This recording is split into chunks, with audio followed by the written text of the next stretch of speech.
which is prayer, antidote to the days of Lot. And I don't think I need to spend any time at all convincing you that we're living in the days of Lot.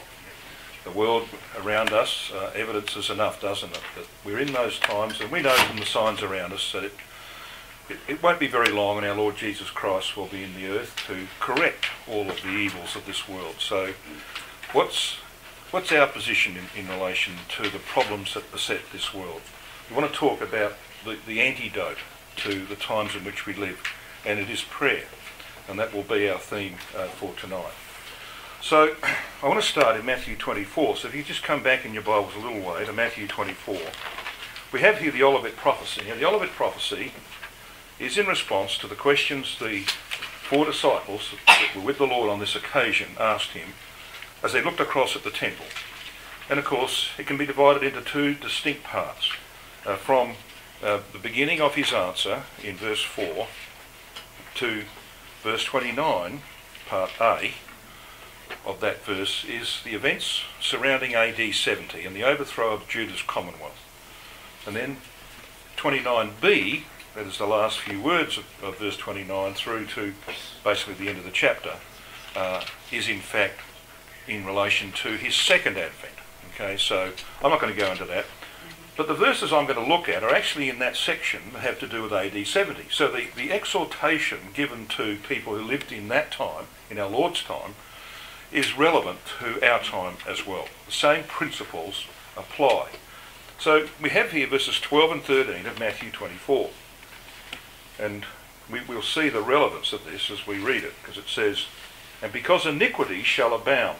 Now this word iniquity is the Greek word anomia. It means lawlessness. And Young's gives us that meaning. And that of course is something we see in our world today. Divine law is simply thrown out the window, isn't it? There is a lawlessness, not only with divine law, but with common law. Just a general lawlessness in society. But it's getting worse. It says it will abound. And the word abound means to multiply. And we've seen it multiply exponentially, haven't we, in the last couple of decades, especially through technology. It's multiplying.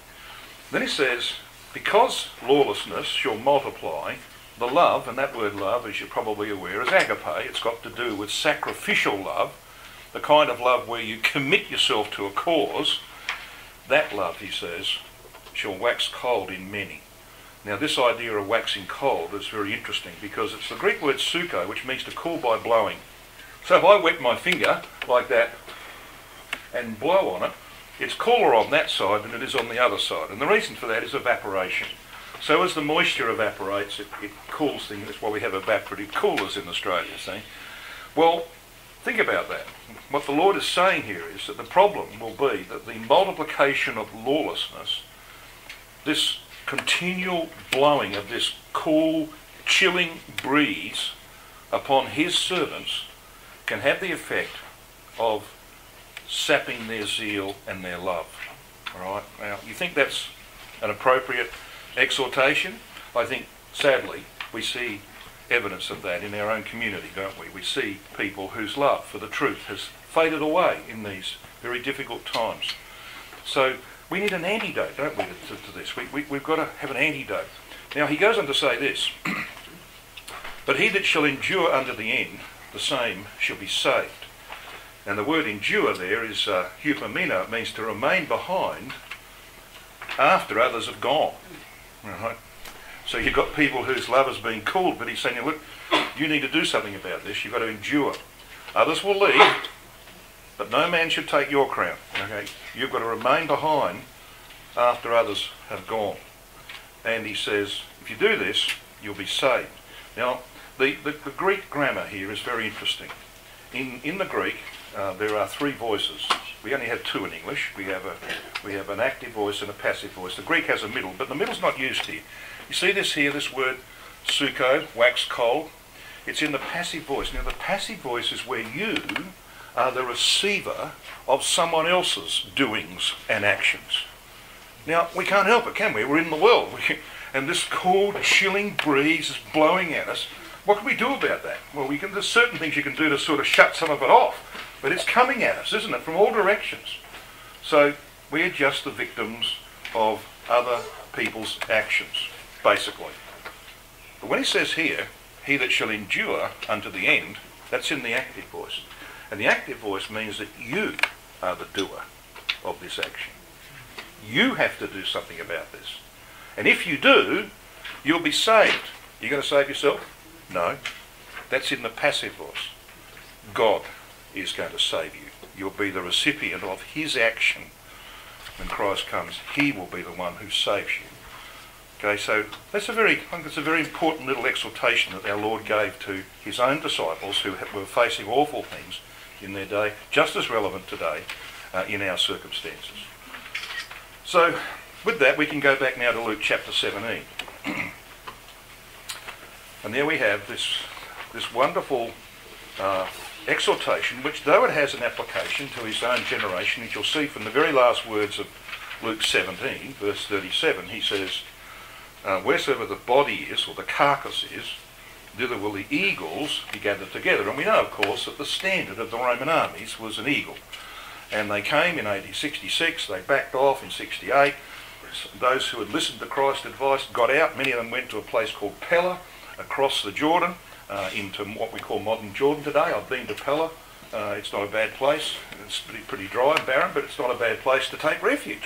And many went there, see. But some didn't take his advice. And those who stayed behind ended up in the Holocaust. And it was a Holocaust. Because he says in Matthew 24, nothing like this is ever going to happen again. The horrors will never happen again. It was just unbelievable what they went. People were eating dead bodies and, we won't go into that now. But it was an awful situation. So you see, that's a reference there where the carcass is, and you'll have these birds of prey. The Roman armies are going to pick the flesh off these carcasses. So, yes, there's an application to AD 70, but when you explore what he's saying here, the real application, the most important application, is clearly to the latter days. I mean, this principle applies in all times, but it's designed for you and me, as we shall see. Now, there's something interesting. As we read through that, from verse 20 to the end of chapter 17, the term day or days occurred very frequently. In fact, it's there 10 times. It is there in the plural 5 times, and it's there in the singular 5 times, for a total of 10. Now, I think you all realise and fully understand that when we have the number 5, we are talking about divine grace. It is the number of God's grace. And so what's being said here is that the days, plural, are days of opportunity that we are given. Like God gave 120 years in the days of Noah, remember? Those were days of opportunity for people to get their act together, to make sure that their focus in life was right, that they were on the right path, that they were heading for the right objective, see? Days of opportunity. And if you treat them that way, they are indeed days of grace, aren't they? But then you've got the singular day. And that's the day when he comes again. That's the day of judgment. That's the day of destiny. Right? That's when our future is determined. And so you see, if we've done the right thing, if we've realised the value of these days of opportunity, or as Peter puts it, that we should account the long suffering of God as unto salvation. Remember he says those words? Yes, count the fact that it appears to be delayed. It's not delayed. God set the day. It's not going to change. He's not going to shift the goalpost. All right? He's got the day. Christ now knows that day, and they're working towards it. And we can see their hand working towards it, can't we? It's not going to shift. All right? It's going to come. And if we have set our course aright in life, when that day does come, it will be a day of grace for us, and we will enter into the kingdom. That's the simple message that we have, just in this term, days and days. So this singular day occurs 5 times. It's the time of grace for the saints and the judgment of the world. Time of very difficult, evil time for them, but a time of great joy for us. So when we read in this section of Scripture, you see there, let's just come down to verse 22 of Luke 17. He said to his disciples, "The days will come when you shall desire to see one of the days of the Son of Man, and you shall not see it." Now, the days he's talking about there was his days with them. See? This was days of opportunity for them, wasn't it? And they should have made the best of it. And it also applies to us, because we're in the days, as it were, the Son of Man, the days that he has given to us, that we might be prepared for his coming, just like it was in the days of Noah and the days of Lot. Well, we know what Sodom was like. Ezekiel 16 tells us this about Sodom. It says, "This was the iniquity of thy sister Sodom, pride, fullness of bread, and abundance of idleness." Now, that might not be true in North America, certainly in America, because you only get 2 weeks holiday a year when you start your employment, and you work up, I think, 3 or 4 eventually. Well, if you start work in Australia, you get 4 straight away, and you also and also, of course, you accumulate every 10 years with the same employer. You accumulate 3 months long service leave. So when I had a family and I used to bring my children over here to North America, and they knew that I'd been 5 weeks in the UK for a Bible school and tour there, I'm coming over here for 5 weeks. Brethren would say to me, "How do you get all these holidays? Do you work?" "Oh, yeah, I've got to work. I've got to support a family." I just happen to be in the fool's paradise of Australia. Okay? And so I had accumulated long service leave that I could draw on. It is a fool's paradise, by the way. But this was the problem of Sodom. Pride, fullness of bread, and abundance of idleness was in her and in her daughters.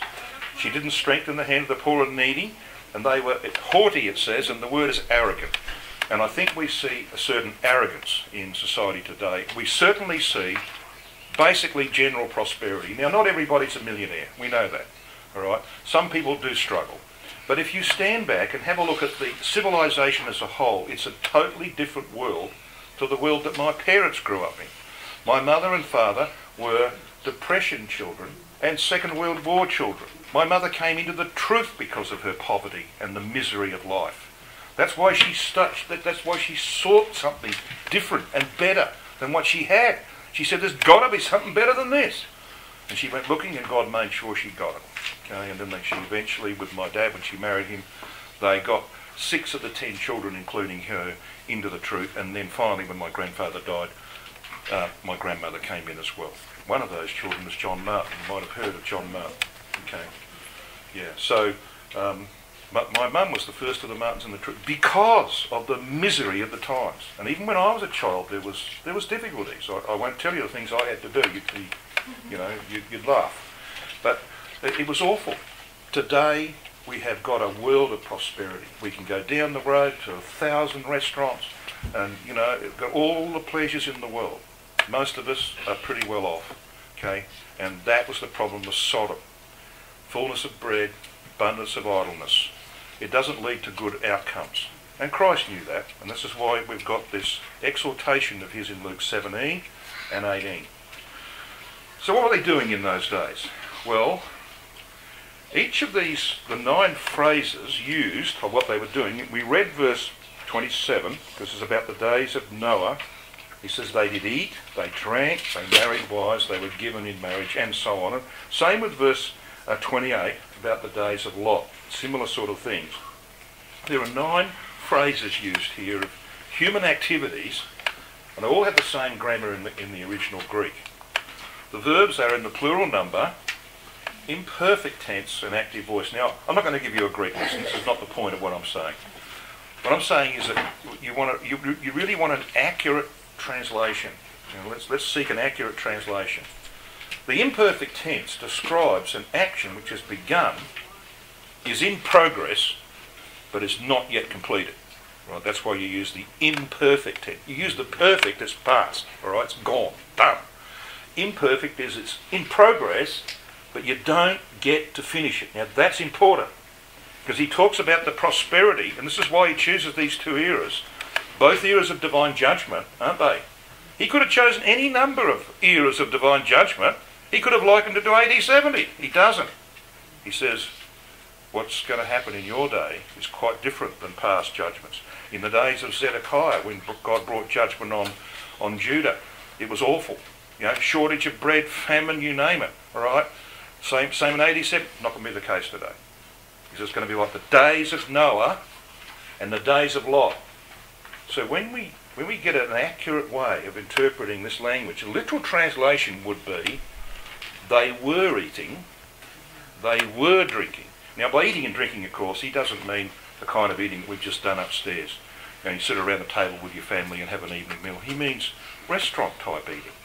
I mean, there were virtually no restaurants when I was a kid. I thought it was great to get 20 cents worth of fish and chips. That was it. Today, there are a million of them, aren't there? Of restaurants. And you can just go down the road and they serve you, right? He's not talking about normal home life. He's talking about the lavish lifestyle of the modern society that we live in. That's what it was like in the days of Noah and the days of Lot. Same with drinking. He's not talking about just drinking. He's talking about pub type drinking, entertainment type drinking. That's what he has in mind here. So they were eating and they were drinking.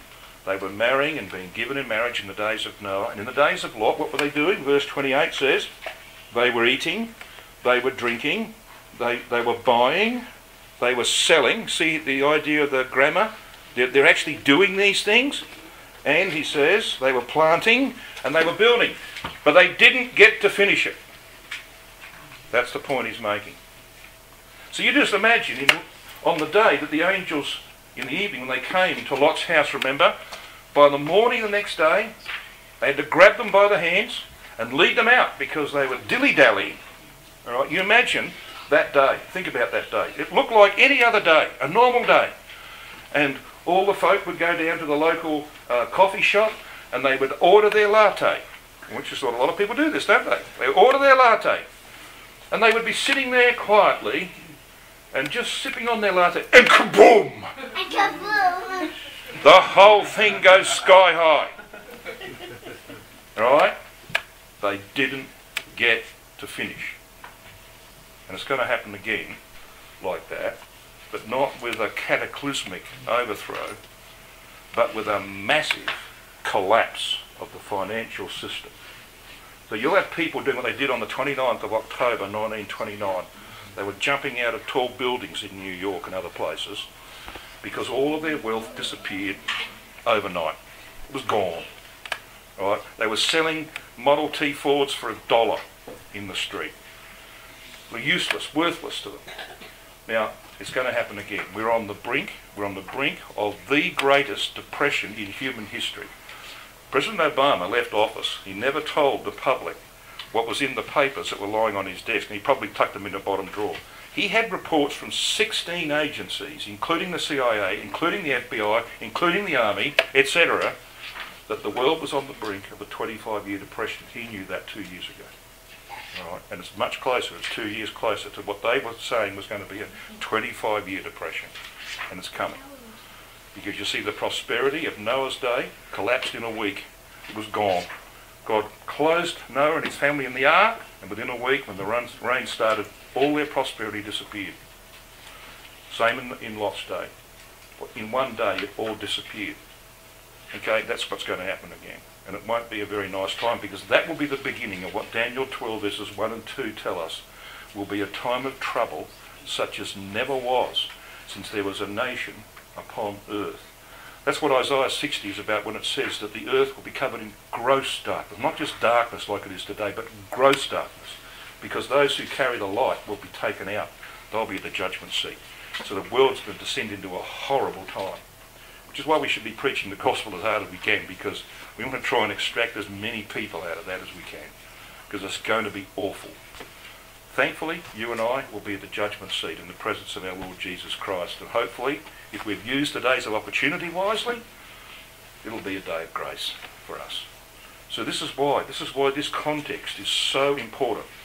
So all of their prosperity disappears in a day. Now, we're missing a little bit there, but you can probably pick that up when you're just missing the part of an E on the end there of excessive. So let's just step back. What we had here, you can see this unfolding: eating and drinking, marrying and being given in marriage, buying and selling, planting, building, and so on. And it all disappeared in one day when the saints were taken away. Just like the angels came to the house of Lot, they're going to come to our house as well. I want to point that out here in Luke chapter 17. So, as I said, there's a common denominator between these 2 days, these 2 eras of Lot and of Noah. It is prosperity. And it's an interesting thing that in Luke chapter 17, Christ doesn't mention violence. And he doesn't mention immorality. All right? There's no mention of that. Now, not that that wouldn't happen, because it has happened. But he's not interested in that aspect of it. He's interested in one aspect. Prosperity. That's why he says, remember Lot's wife. Was she mixed up in immorality, Sodom? No, don't think so. Was she mixed up with the violence? She witnessed it. Was she mixed up with it? No. Like you and I. We see it, but we're not mixed up in it. He knew the danger was being so fixed to your current way of life that you're not prepared to walk away from it happily. Right? And we must be prepared to walk away from it happily, to leave it behind, not to look back. She looked back. We know what happened. So we've got to be cautious. This is his warning to us in the latter days. Because that day's going to come, and the crash is going to come, and away we will go. And there'll be a 10-year period in this time of trouble that will lead us to Armageddon, and Armageddon is sort of off the side there. This, obviously, it's not working perfectly, but anyway, you get the idea. We've got 10 years between the resurrection and Armageddon. You know how we know that the resurrection and the time of trouble are concomitant events? Daniel 12, verses 1 and 2. I might just take you there. Should we do that? Very quick. Just don't lose Luke 17. We'll be back here shortly. Daniel chapter 12.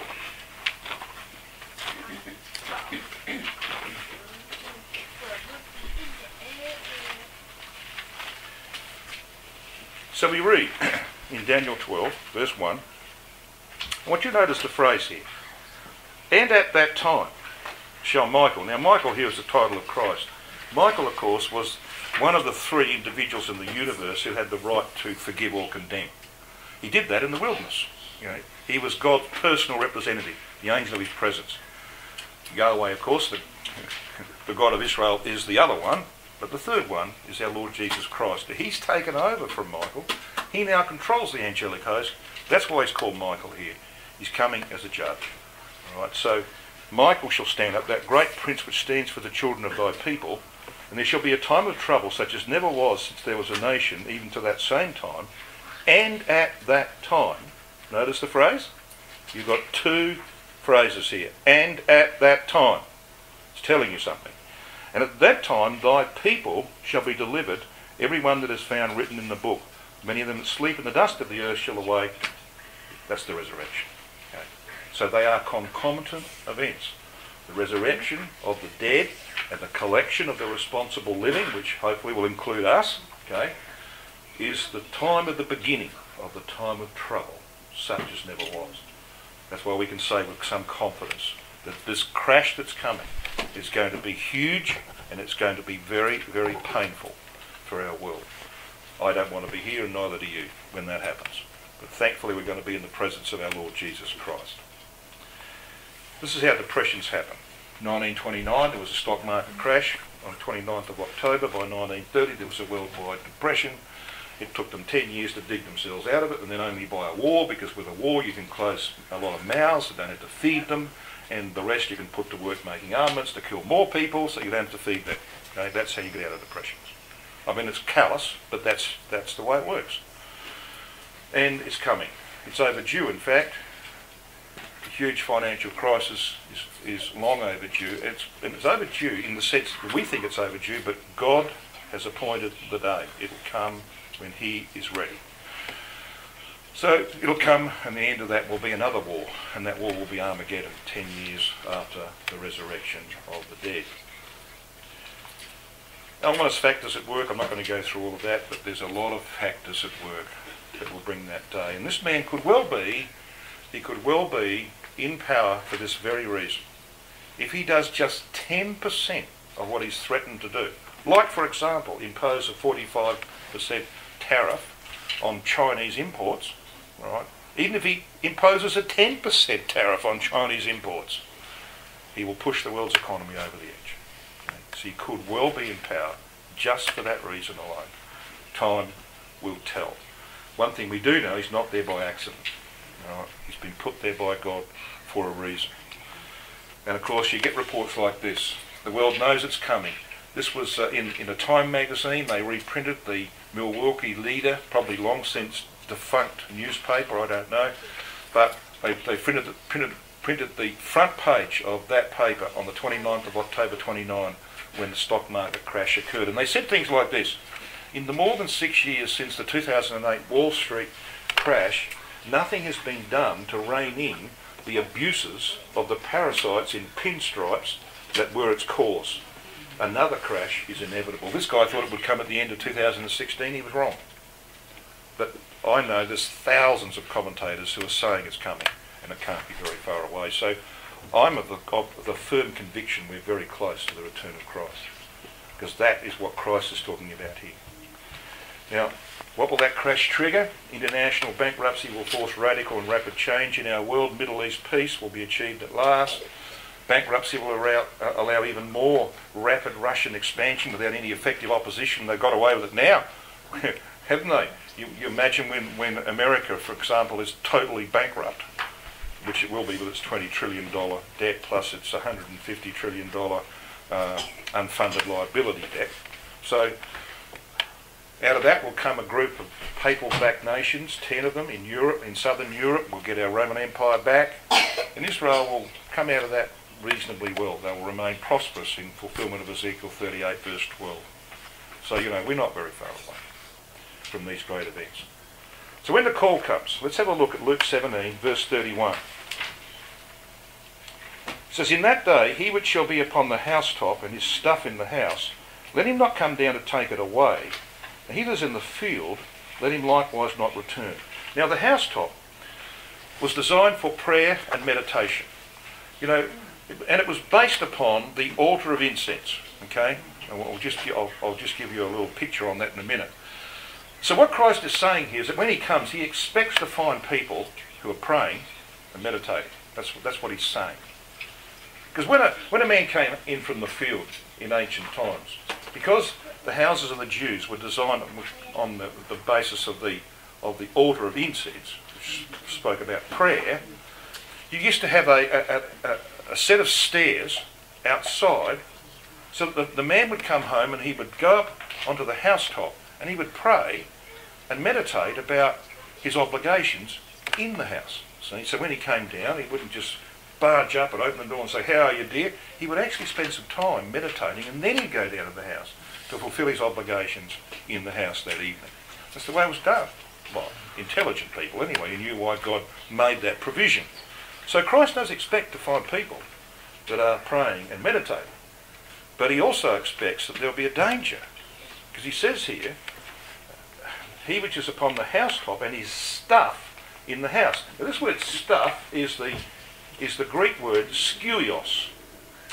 It means implements, equipment or apparatus.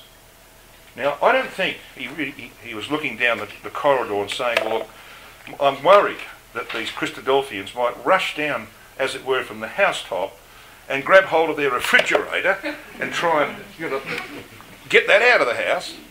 But I'll tell you something that they might want to take with them. It's called a smartphone. All right? But I would suggest you leave it behind. You know why? About 18 months ago, I took a group of brethren and we went, dangerously, we went into the Sinai, which of course is now infiltrated with ISIS-type people who shoot up tourists, etc. Okay? We went into the Sinai, we went to Mount Sinai, and we stood in front of Mount Horeb, which is where we're going for the judgment seat, by the way. There's plenty of accommodation there because there's no tourists. All the hotels they're all vacant. There's plenty of accommodation there. Okay? I'll tell you something you won't get there. You don't get any phone reception. So leave your smartphone at home. You won't need it. Okay? That's, we can make a joke of that, but is it not a problem today that people's lives, especially our young people, their lives are governed by a smartphone? They can't do without it. By the way, just remind me to give you a video by Simon Sinek on millennials before I go. You'll find it quite interesting and funny. So he says he's worried about the gadgets, and they're the gadgets, aren't they? They're the type of gadgets that people are likely to grab. So this is the warning to us. Now the order of incense was like this. So back in Exodus 30 verses 1 to 7, they were to overlay it with pure gold, the top thereof, the sides thereof round about, and the horns thereof, and thou shalt make unto it, says, a crown of gold round about.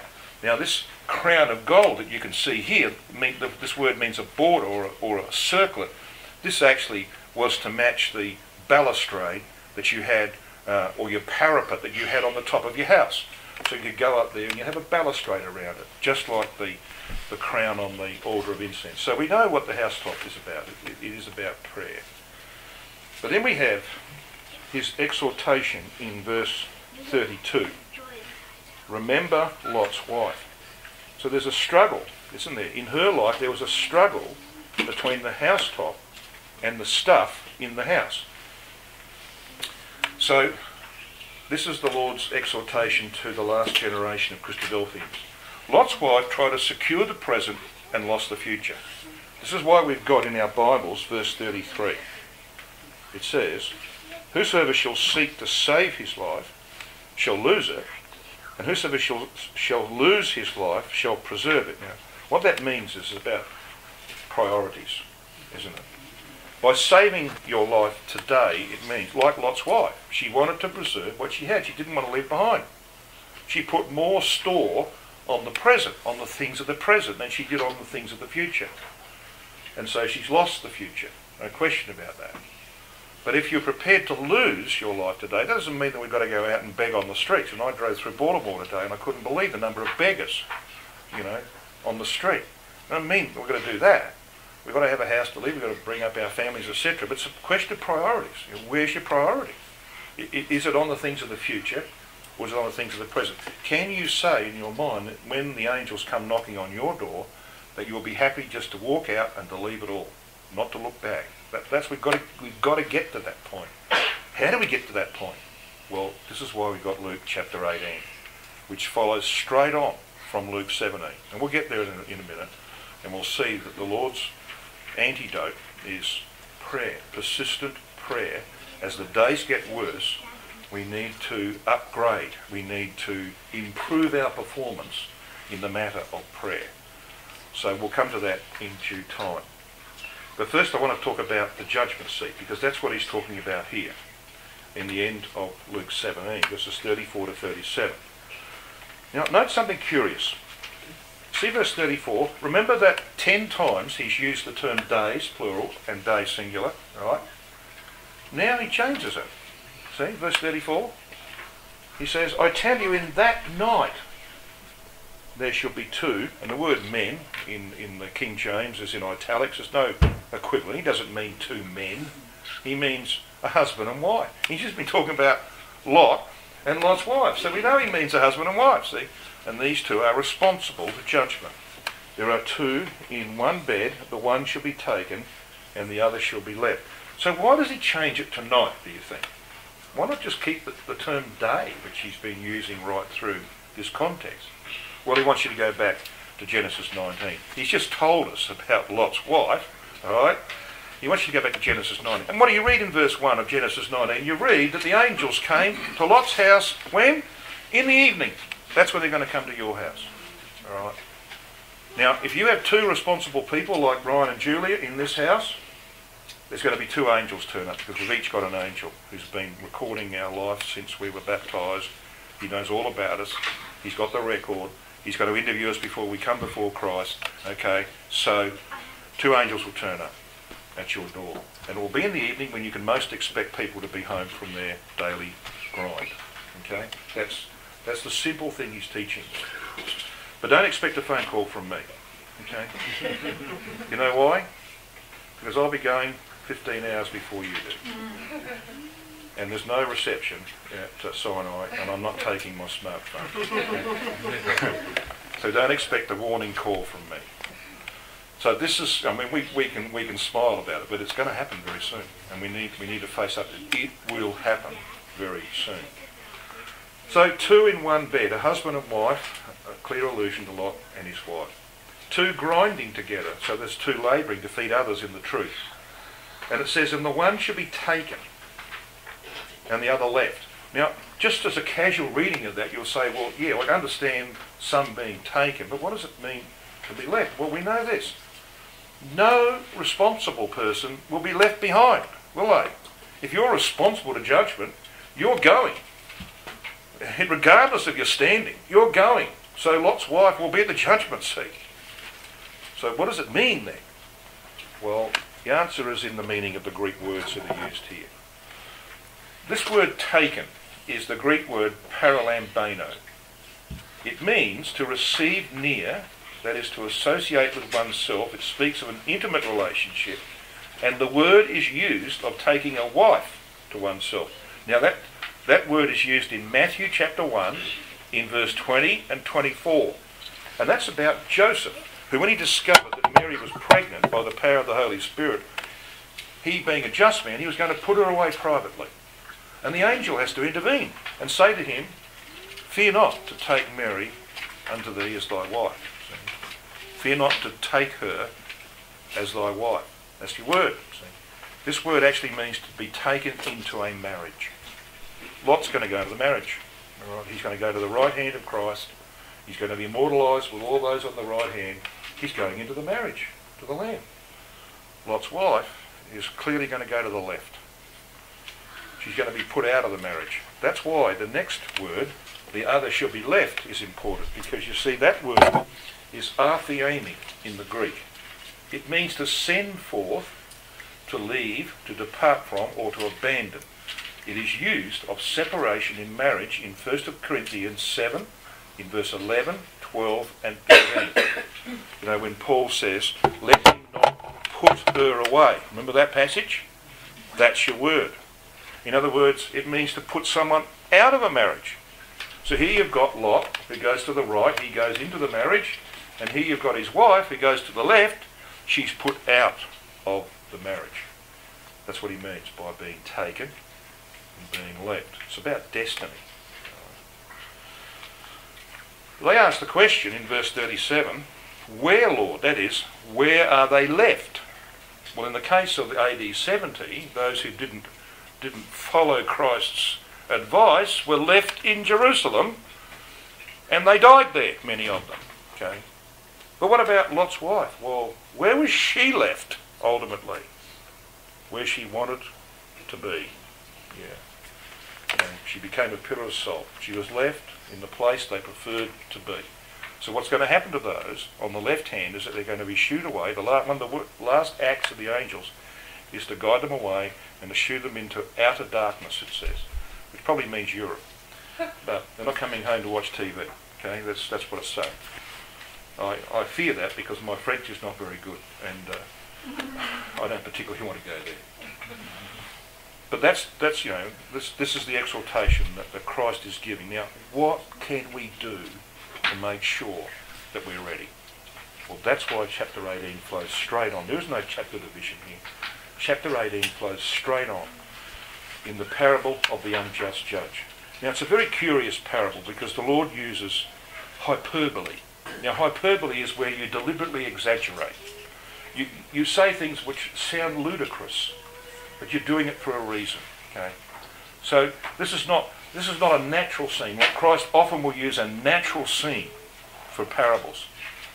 He takes the fabric from a natural scene, from a court scene, you know, a courthouse, but he deliberately goes out of his way using hyperbole to exaggerate.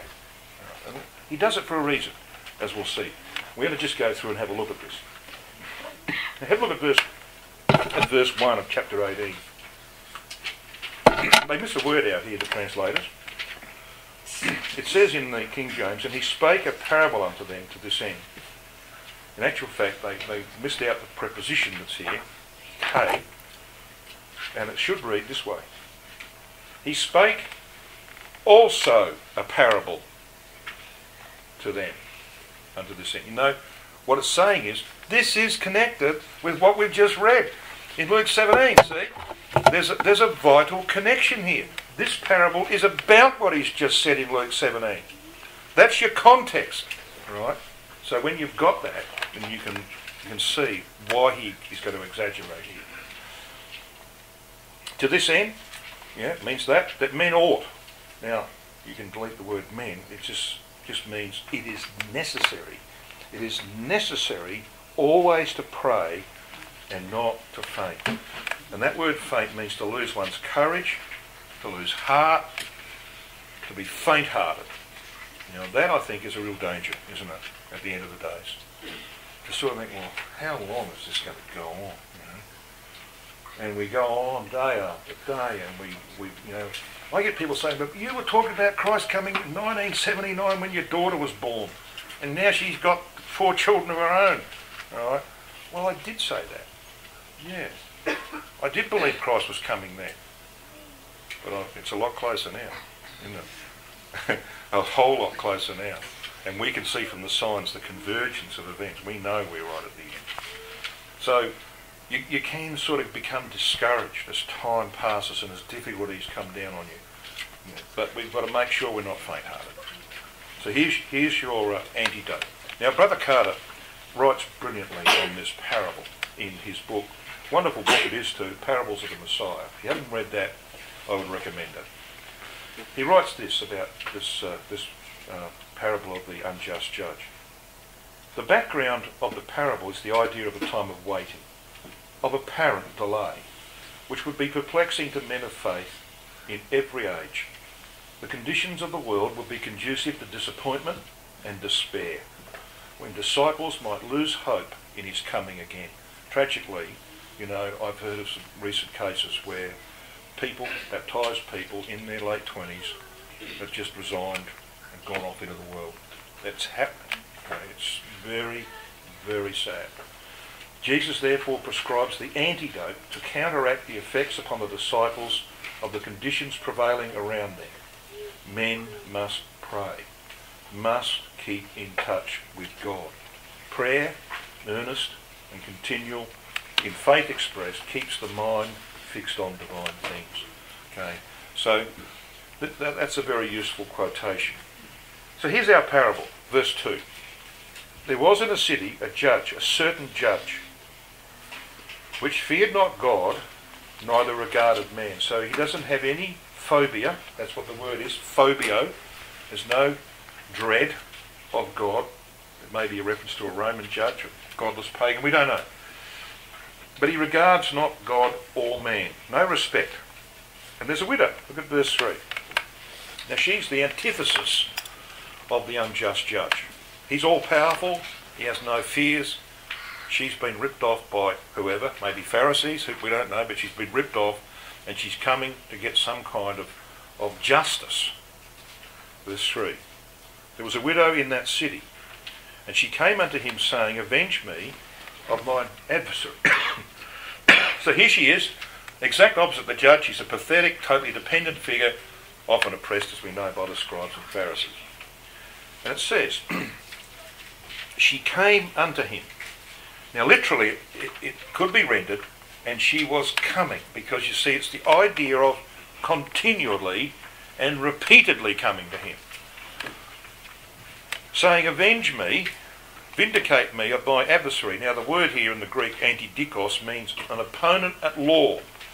So she wanted some satisfaction from the treatment she was receiving. Verse 4, and he would not for a while, but afterward he said within himself, so he doesn't say this publicly, he says it in his heart.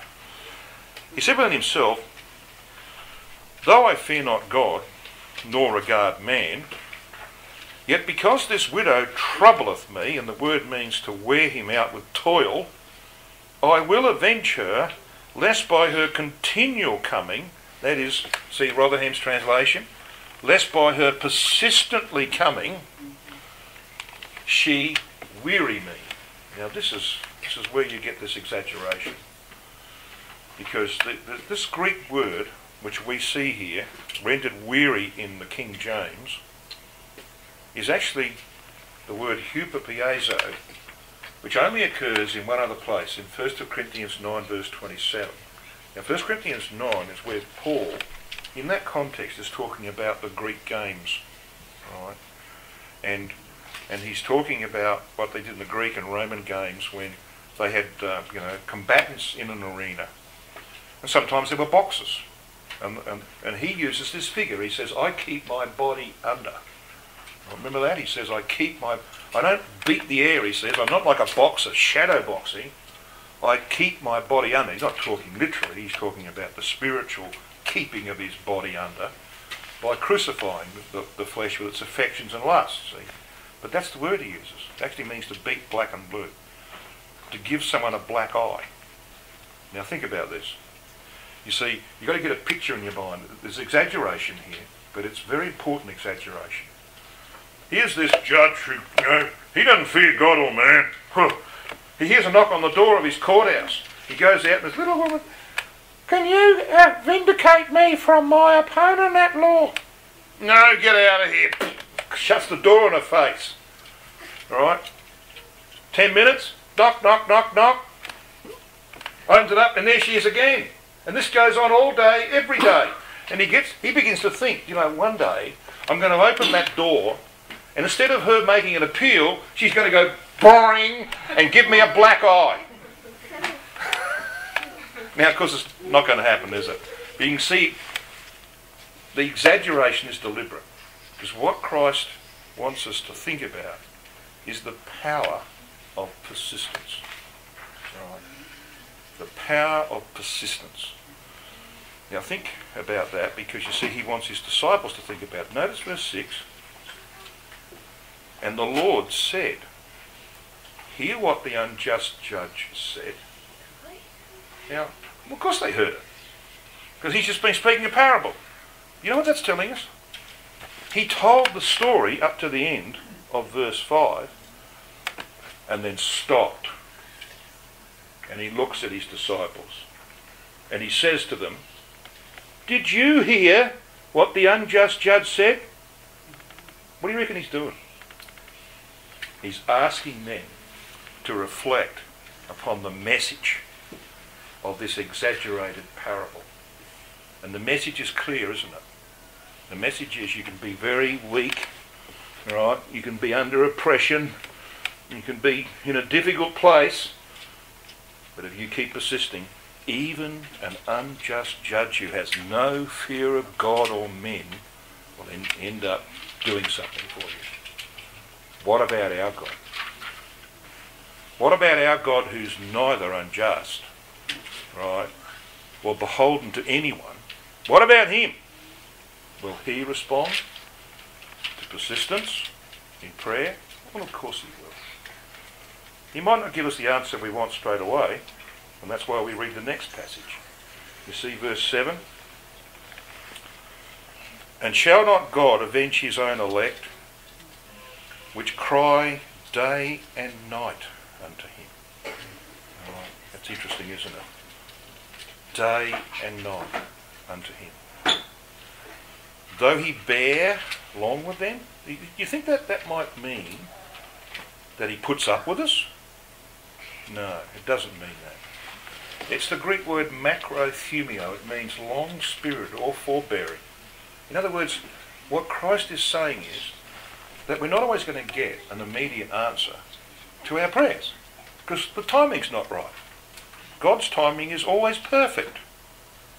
So we'll ask, but we've got to wait because when he's ready, he will step in. Right? That's what he's saying. And it might be a long time before he steps in because he'll get the timing right. When the time comes, he will act. And when he acts, it will be speedily. That's the clear message. So this is a very important exhortation, isn't it? What he wants in us is that persistence in prayer, day and night, appealing for the things that have to do with what he wants to achieve in us. Not what we want, but what he wants to achieve in us. And if we keep asking, we'll get our answer in due time. And it will probably come out of the blue, and it might not necessarily be something that we'd ever even think about.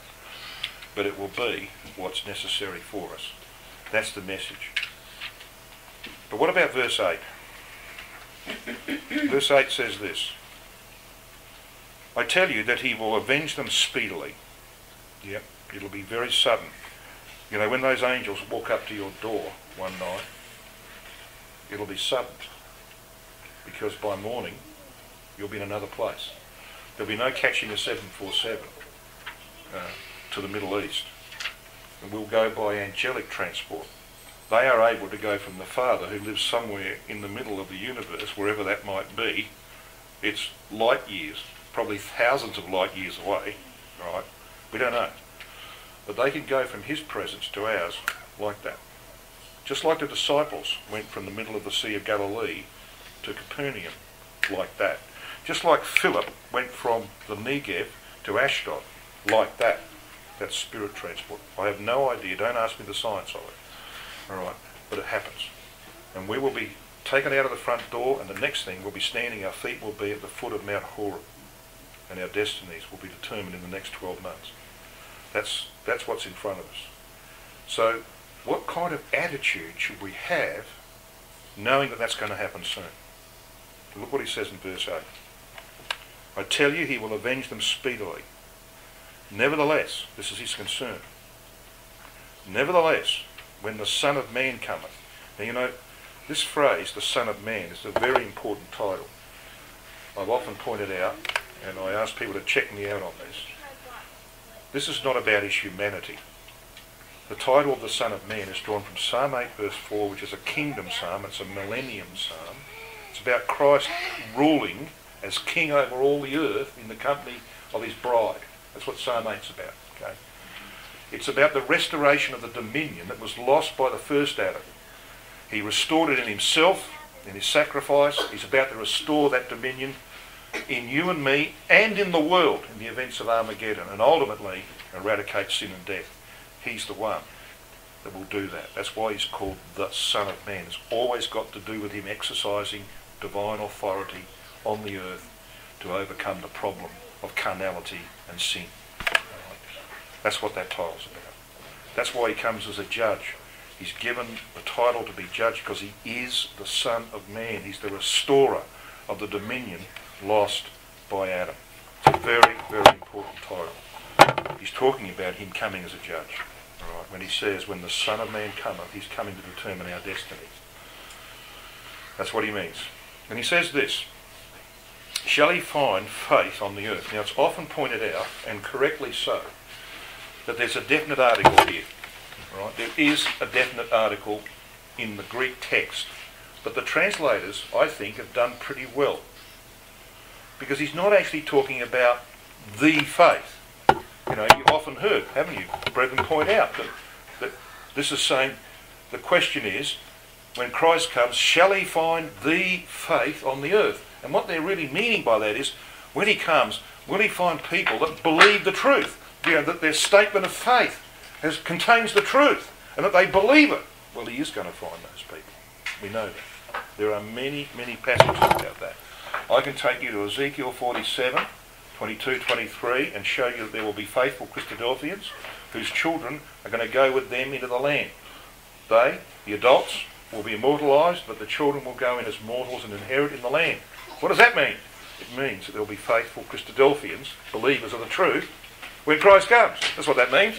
Revelation 16:15 implies the same. Luke 12:37, 1 Thessalonians 4:17, all of those things imply, all of those passages clearly imply that when Christ comes, he will find people in possession of the truth. That's not what he's asking. It's not what he's saying here. What he's saying is, when he comes, will he find this kind of faith? We just used the wrong article, that's all. We shouldn't use THE, we should use this. Will he find this kind of faith? What kind of faith? Well, the kind of faith revealed in the parable by this poor old widow who kept on coming persistently, appealing to the unjust judge to be vindicated. He's saying, will he find that kind of persistence amongst his people? Will there be people praying day and night unto him, crying out like Lot did for redemption? You know what Lot's cry was? You know, it says in Genesis chapter 18, when Abraham stood before the angel, he said, I'm sending down my two fellow angels, and we're going to go down and see whether or not the cry of Sodom is as we have heard. Well, what was the cry of Sodom? Was it the sinful people that were crying out? They might have been. They might have been engaged in rock and roll. But that's not what it means, is it? The cry of Sodom was the plaintive cry of Lot. He couldn't move from there. His children were married in the city. Right? He was stuck there. Like we are stuck here, aren't we? Largely. What was he crying out for? Divine intervention. Right. He wanted divine intervention. And that's what we should be crying out for every day. Divine intervention, and it's coming. And when it comes, it'll come so quickly it'll take our breath away. Right, and we'll be off like that, standing in the presence of Christ. The Son of Man cometh, shall he find that kind of faith? I don't need to tell you about these.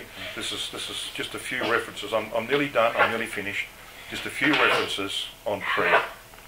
Matthew 26:41. Watch and pray that ye enter not into temptation. 1 Timothy 2:8. I will therefore that men pray everywhere, lifting up holy hands without wrath and doubting. James 5:13. Is any among you afflicted? Let him pray.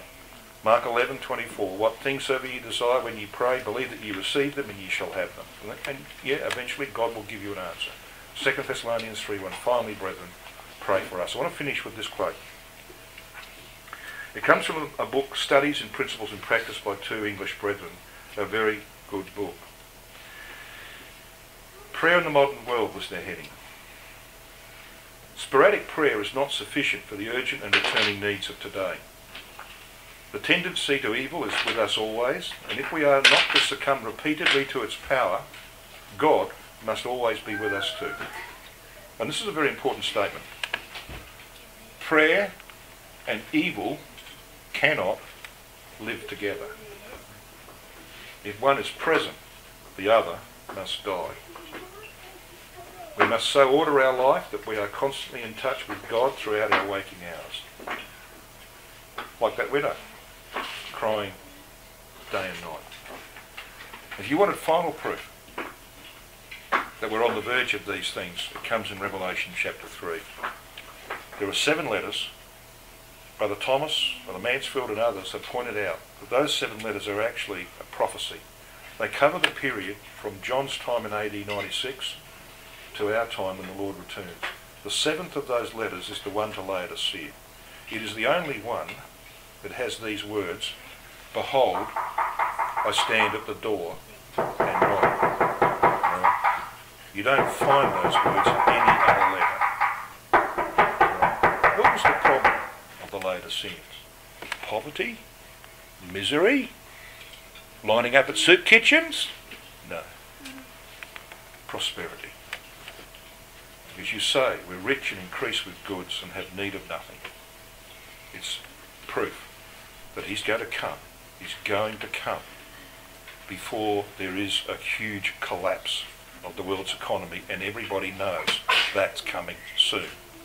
We're on the verge of being removed to the judgment seat of Christ. 2017 is a very important year.